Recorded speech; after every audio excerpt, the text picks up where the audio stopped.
நம்முடைய பிள்ளைகளை பார்த்து கூட பிசாசு பயப்படுகிறான். பிள்ளைகளை பார்த்து, சந்ததியை பார்த்து பிசாசு பயப்படுறான். இது எப்படி சொல்றீங்க பாஸ்டர் அப்படின்னு கேட்டீங்கன்னா, ஆண்டவர் சொல்லும் பொழுது, நான் ஆபிரகாமின் தேவனும் ஈசாக்கின் தேவனும் யாக்கோபின் தேவனும் ஆகிய உங்கள் முற்பிதாக்களின் தேவனாயிருக்கிறேன். இதுக்கப்புறம் வேற எந்த பரிசுத்தவானையும் ஆண்டவர் சொல்லவில்லை. ஹல்லேலூயா. ஏன்னா ஆபிரகாம் எப்படி விசுவாசத்தில் இருந்தாரோ ஈசாக்கும் அதே போல இருந்தார். தேவனை தேடுகிறதுல, ஆண்டவரை பிடித்து கொள்ளுகிறதுல. ஈசாக்கு எப்படி இருந்தாரோ அதை விட ஒரு படி மேல யாக்கோபு. ஹல்லேலூயா. ஆபிரகாமை குறித்து அவர் செல்வ ஸ்ரீமானா இருந்தார் சொல்லுகிறது. ஈசாக்கை குறித்து 100 மடங்கு ஆசீர்வதிக்கப்பட்டவர் வசனம் சொல்லுகிறது. யாக்கோபை குறித்து 2 பரிவார ஆசீர்வாதங்களோடு, ஒரு 2 பரிவாரம்னா 2 நாட்டுல உள்ள ஆசீர்வாதமா, அவ்வளவு ஆசீர்வாதம். அப்படி உயர்த்திட்டார் ஆண்டவர்.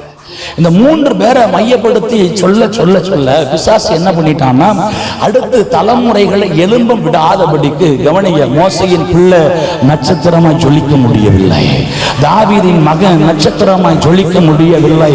தானியேலை நீங்க கவனிச்சீங்கன்னா, அந்த பாபிலோன் தேசத்தில் உள்ள நேபுகாத் நேச்சார் என்ன பண்ணிட்டான்னா, இந்த ஒரு தானியேல், இந்த ஒரு சாத்ராக் மேஷாக் அபேத்நேகோ கர்த்தரே தேவன் என்று திரும்ப வச்சுட்டாங்களே, இனி ஒரு தானியேல் எழும்ப கூடாது, இனி ஒரு சாத்ராக் மேஷாக் அபேத்நேகோ எழும்ப கூடாது என்று சொல்லி அவர்களுக்கு திருமணம் முடிக்கவே இல்லையா, அவர்களை அன்னகர்களாக மாற்றிவிட்டார்கள். அநேக அந்த ராஜாக்கள், அந்த பாபிலோன் தேசம் முழுவதும் தானியேல் ஆராதிக்கிற தெய்வமே தெய்வம் என்றும், சாத்ராக் மேஷாக் அபேத்நேகோ ஆராதிக்கிற தெய்வமே தெய்வன் என்றும் சொல்லத்தக்கதாய் தானியேலையும் சாத்ராக் மேஷாக் அபேத்நேகோவையும் கர்த்தர் வல்லமையாய் பயன்படுத்தினார். பிசாசு பார்த்து நடுங்குகிறார். ஒரு தானியேலையே என்னால சமாளிக்க முடியல, ஒரு சாத்ராக் மேஷாக் அபேத்நேகோவை சமாளிக்க முடியல, இந்த சந்ததியை வளரவிட கூடாது என்பதற்காக அதனோடு தடுத்து நிறுத்தப்படுகிறது.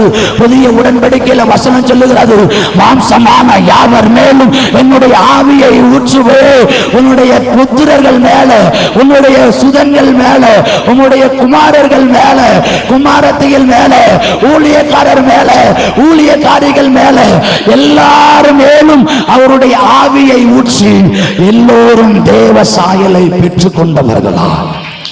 நம்ம பிள்ளைகளை பார்த்து பயந்து அடுத்த சந்ததியை எழும்ப விடாம தடுத்த ஆண்டவர் பார்த்தா, குமாரன் மேலே ஆவியை ஊற்ற போகிறேன், குமாரத்திகள் மேலே ஆவியை ஊற்ற போகிறேன். டோட்டலா மாற்றிட்டார். ஆமென் சொல்லுங்களேன். உங்க பிள்ளைகள் ஒரு இடத்துல போய் நின்னாலும் பயப்படுவான்.